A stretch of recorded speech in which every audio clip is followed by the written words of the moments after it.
Hello students. तो पिछली class के अंदर हमने एक इलेक्ट्रोकेमिकल सेल का कंस्ट्रक्शन देखा था। मतलब कि इलेक्ट्रोकेमिकल सेल को किस प्रकार से बनाया जाएगा। तो उसके अंदर हमने क्या लिया था कि यहाँ पर हमने दो कंटेनर लिए थे। एक कंटेनर लेफ्ट साइड में लिया था हमने और एक कंटेनर है हमने राइट साइड में लिया था।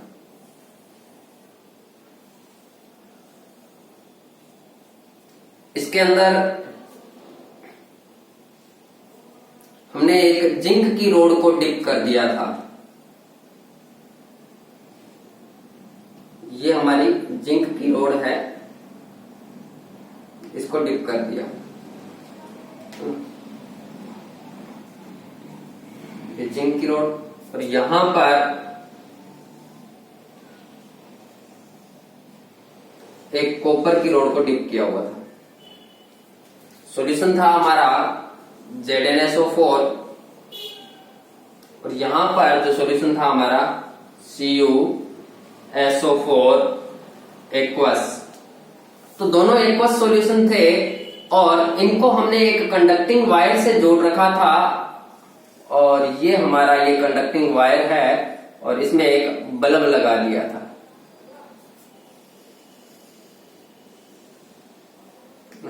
ये हमारा क्या हो गया, बल्ब हो गया।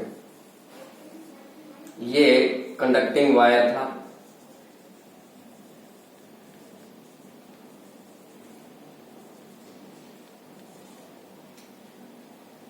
कंडक्टिंग वायर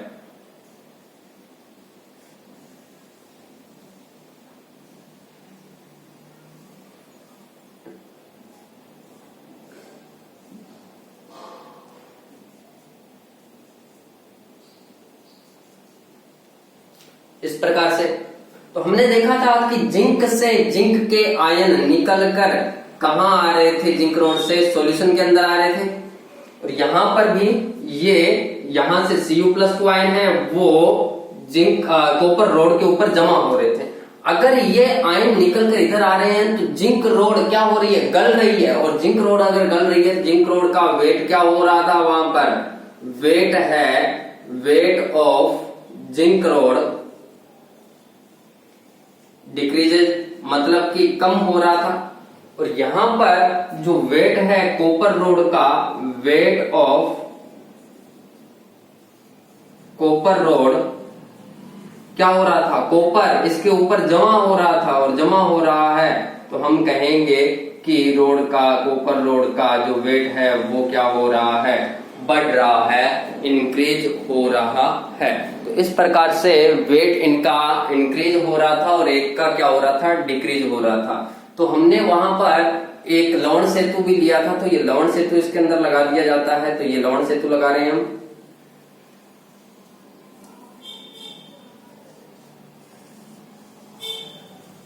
ये सोल्ट ब्रिज लगा रहता है इसमें।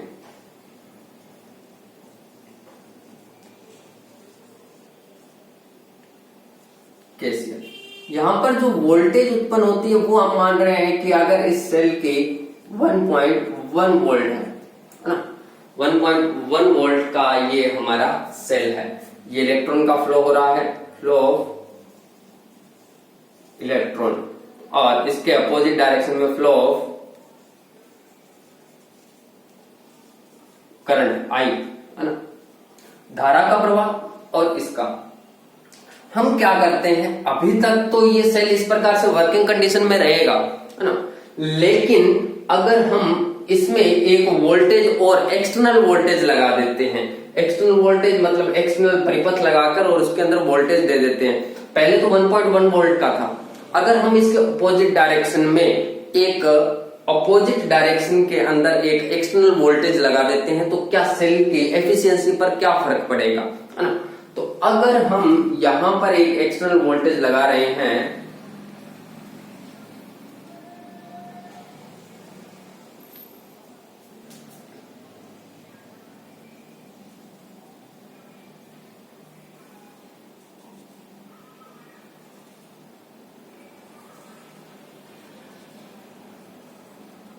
ये एक्सटर्नल है,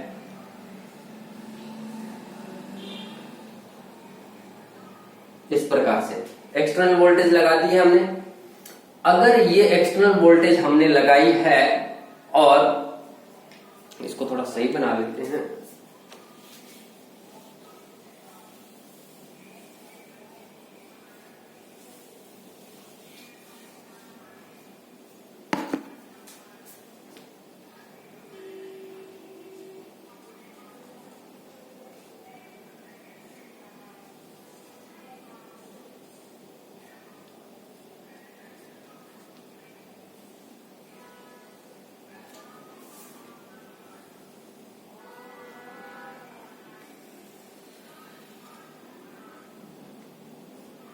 इस प्रकार से ये एक्सटर्नल वोल्टेज है, हमने लगा दी है ना, ये एक्सटर्नल है। हम कहते हैं कि यदि एक्सटर्नल वोल्टेज है वो लेस देन हो 1.1 वोल्ट से, इंटरनल से, है ना, जो ये 1.1 वोल्टेज लगाई गई है वो इस 1.1 से क्या हो, लेस देन हो। एक्सटर्नल वोल्टेज है वो लेस देन क्या है, 1.1 वोल्ट। तो क्या होगा कि हमने इसके अपोजिट डायरेक्शन में, अगर ये इधर आ रहा है तो इसके अपोजिट में ये हमने लगा दिया, लेकिन इसकी पावर ज्यादा है क्योंकि 1.1 और ये पॉइंट मान लेते हैं 1.0 है, तो उस कंडीशन में क्या होगा, 1.1 से कम है तो ये जैसे इधर आ रहा था तो उसी साइड में आता जाएगा, क्योंकि इसका इतना प्रभाव वो नहीं पड़ेगा। तो हम कहेंगे कि इलेक्ट्रॉन का फ्लो कहां हो रहा था, लेफ्ट टू राइट हो रहा था। तो क्या हो रहा था, हम बोल सकते हैं एनोड से कैथोड, ये हमारा एनोड था और ये हमारा क्या था, कैथोड था। तो इलेक्ट्रॉन का फ्लो कहां से कहां हो रहा था, flow of electron, flow of electron कहां से कहां रहेगा, इसको लगाने से भी कोई फर्क नहीं पड़ेगा क्योंकि ये वोल्टेज ज्यादा है। तो यहां पर एनोड टू कैथोड होगा या लेफ्ट टू राइट होगा। फ्लो ऑफ करंट जस्ट इसका उल्टा, flow of current cathode to anode होगा या राइट टू लेफ्ट होगा, है ना। अब क्या होगा इस कंडीशन में एक और, कि जिंक है वहां पर क्या हो रहा था, जब तक ये नहीं लगाई गई थी तब तक यही काम हो रहा था कि जिंक रोड से जिंक के आयन निकलकर सॉल्यूशन में आ रहे थे। यहां पर भी क्या होगा, जिंक से जिंक के आयन निकलकर सॉल्यूशन के अंदर आएंगे और कॉपर रोड से कॉपर के आयन कॉपर रोड पर Cu+ आयन है वो इसके ऊपर जमा होंगे। तो दोनों चीजें रहेगी, एक इलेक्ट्रॉन का फ्लो होगा वो एनोड टू कैथोड होगा जैसे पहले सेल में हो रहा था, और एक फ्लो ऑफ करंट है वो इसका अपोजिट होगा, है ना। तो इस प्रकार से ये चलता रहेगा। लेकिन अगर हम क्या कर देते हैं, यहां पर एक्सटर्नल वोल्टेज है वो क्या कर देते हैं, 1.1 वोल्ट के बराबर कर देते हैं। तो जितना इधर आ रहा है उतना ही क्या कर रहा है, ये धक्का दे रहा है उसको। मतलब कि एक दूसरे को सेम पावर वाले हैं, एक दूसरे को कैंसिल आउट कर देंगे, और कैंसिल आउट कर देंगे तो फ्लो ऑफ इलेक्ट्रॉन कितना हो जाएगा, 0, क्योंकि ये जितना भेज रहा है इलेक्ट्रॉन उतने ही ये भी भेज रहा है आमने सामने से, तो इलेक्ट्रॉन क्या हो जाएंगे, कैंसिल आउट, तो 0। इलेक्ट्रॉन का फ्लो अगर 0 है तो धारा भी क्या होगी, 0। तो यहाँ पर फ्लो ऑफ इलेक्ट्रॉन 0 हो जाएगा, एनोड टू कैथोड ये कुछ भी नहीं होगा क्योंकि इलेक्ट्रॉन का प्रवाह रुक जाएगा, जिससे धारा का प्रवाह भी क्या हो जाएगा, रुक जाएगा। आई भी हमारा कितना हो जाएगा, 0 हो जाएगा। तो इस कंडीशन में अगर हम कहें कि हमारे पास में अगर हम धारा को मतलब कि जो एक्सटर्नल वोल्टेज लगाई है वो 1.1 वोल्ट के क्या कर देते हैं, इक्वल कर देते हैं। अगर 1.1 वोल्ट के इक्वल कर देते हैं तो उस कंडीशन में क्या होगा, करंट का फ्लो और जो इलेक्ट्रॉन का फ्लो है वो रुक जाएगा। इंपॉर्टेंट कंडीशन है ये।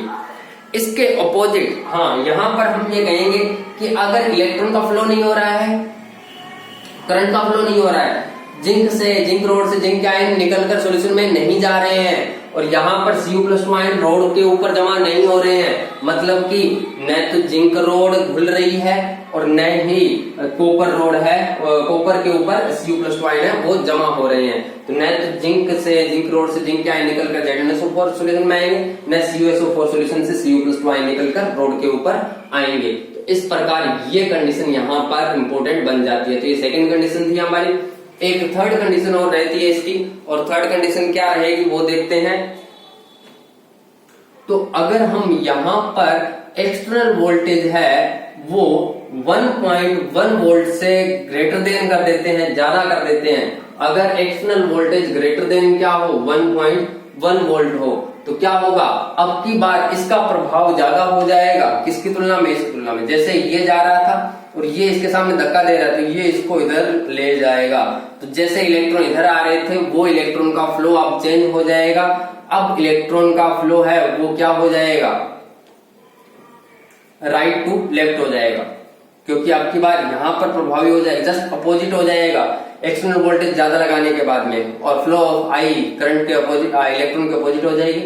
तो हम कहेंगे यहां पर जो फ्लो ऑफ इलेक्ट्रॉन है वो क्या होगा, राइट टू लेफ्ट होगा या कैथोड टू एनोड होगा। मतलब यही क्या बन जाएगा, एनोड बन जाएगा, और ये क्या बन जाएगा, कैथोड। एक प्रकार का विद्युत अपघटनी सेल यहाँ पर ये बन जाता है।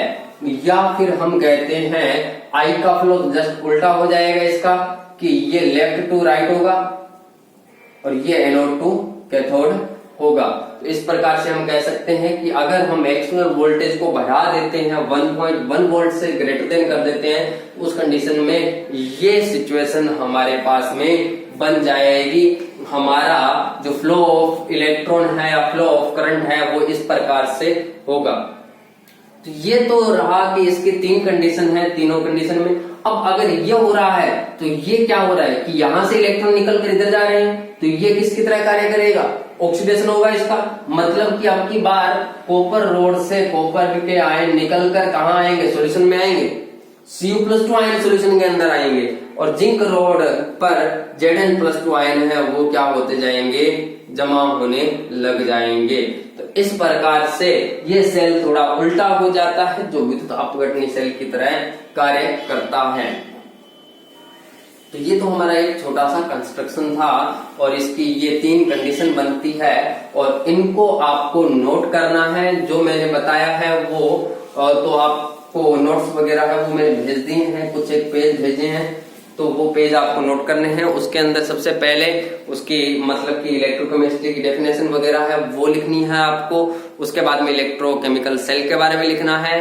इसके बाद में इसकी तीनों कंडीशन है वो आ गई है, और इसमें किसी को समझ में नहीं आया हो तो बता दीजिएगा। वैसे कोई दिक्कत नहीं है, इतना ज्यादा आपके पूछा नहीं जाएगा। नॉर्मल यही आपको करना है कि 2 कंटेनर लेने, उसके अंदर मतलब कि 2 एनोड और एक कैथोड लगा देना है। एनोड कैथोड भिन्न भिन्न धातुओं के होते हैं, उनको एक कंडक्टिंग वायर से जोड़ दिया और एक लवण सेतु बना दिया। इंपॉर्टेंट क्वेश्चन यही बनता है कि लवण सेतु का कार्य क्या रहेगा।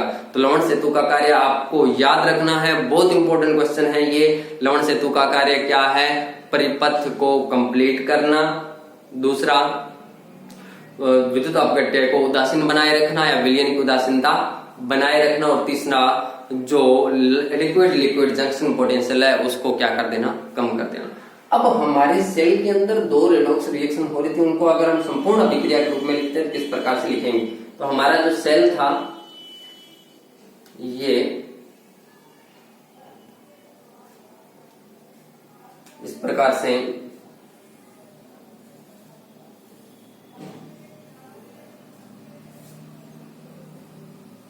इसमें एक रोड थी,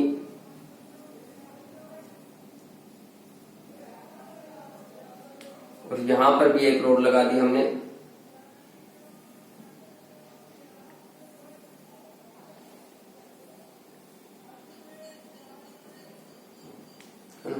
इनको हम एक कंडक्टिंग वायर से जोड़ देते हैं।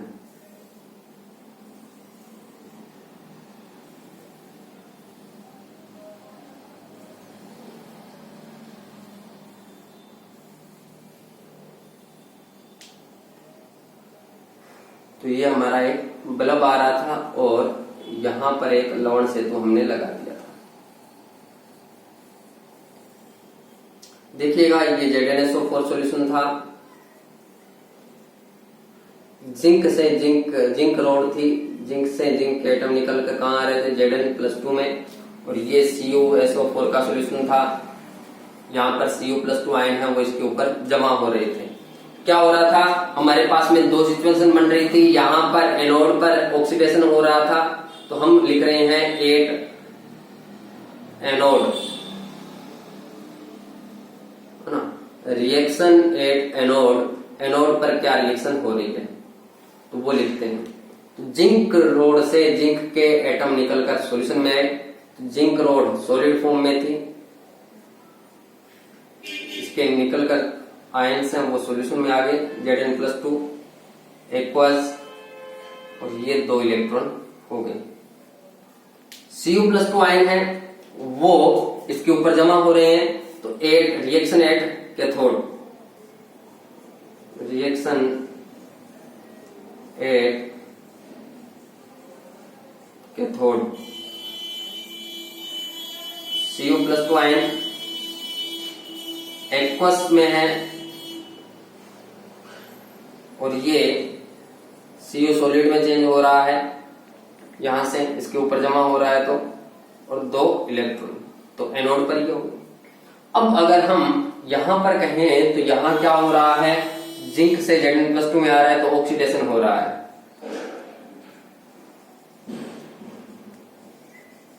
और यहां पर क्या हो रहा है, Cu+2 से Cu में जा रहा है तो यहां पर क्या हो रहा है, रिडक्शन हो रहा है। तो एक ऑक्सीडेशन हो जाएगा और एक क्या हो जाएगा, रिडक्शन हो जाएगा। और अगर हम इन दोनों को जोड़ देते हैं तो ये हमारी संपूर्ण अभिक्रिया बन जाएगी, संपूर्ण अभिक्रिया। देखिएगा 2 इलेक्ट्रॉन से दोनों को जोड़ देते हैं, 2 इलेक्ट्रॉन से, अरे यहां पर Cu+2 नहीं आएगा, है ना, और 2 इलेक्ट्रॉन जुड़ रहे हैं और ये क्या बन जाएगा, Cu बन जाएगा सॉलिड में। 2 इलेक्ट्रॉन यहां से कैंसिल आउट, जोड़ दीजिएगा तो ये बन जाएगा Zn सॉलिड प्लस में Cu+2 एक्वस, और ये बन जाएगा Zn+2 एक्वस और Cu सॉलिड। इस प्रकार से हमारे पास में ये संपूर्ण अभिक्रिया है वो आ जाएगी।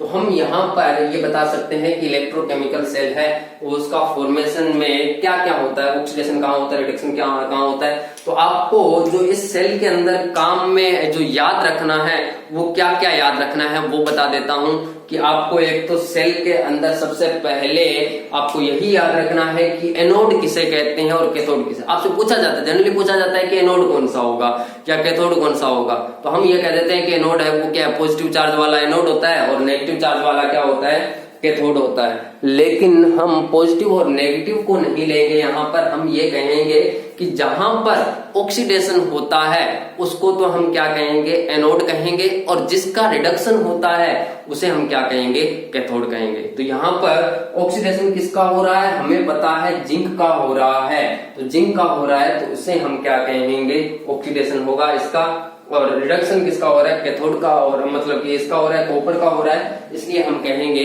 कि यहाँ जो हमारा कैथोड है वो क्या है, कॉपर है। तो आपसे एक क्वेश्चन और पूछा जाता है कि जैसे ही हम इलेक्ट्रोकेमिकल सेल की बात करते हैं तो सेल वर्किंग करेगा, तो उस कंडीशन में जो कॉपर की रोड है वो मोटी हो जाती है। क्यों?